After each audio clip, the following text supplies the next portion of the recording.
Gomez family. Last time I saw him was in Jabez, Cubao, sa headquarters ko. Paano nakikita niyo sa mga smile dyan? Ganyan-ganyan niyo po siya ba? Kikita kapag makikita mo siya sa isang gathering. Always present po yan. Seminar ng Leadership Summit sa GCF, nandun siya. Birthday ni Pastor Vidal, nandun siya. Sa Jabez, nandun siya. Asher po siya doon. Kami mga pastor, mga pusher. Nagtulak ng mga tao. At maalala ko po si Brother Bobas.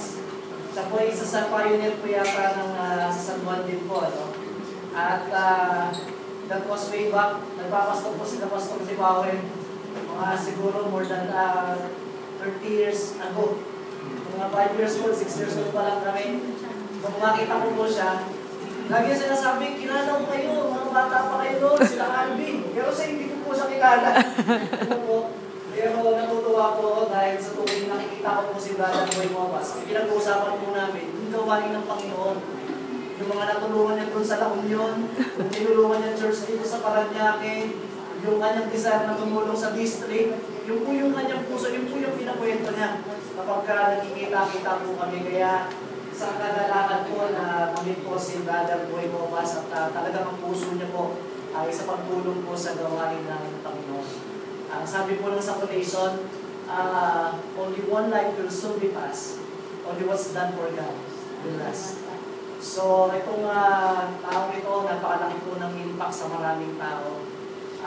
Maalala ko na nasa Palawan kami ay habang sumasakay kami ng aeroplano ay talagang, dahil maulan po, yung aeroplano po ay bumababa at lumuyog-yog. Kaya sabi ko, isa lang ang buhay ng tao. Talagang kinakabahan po ako noon.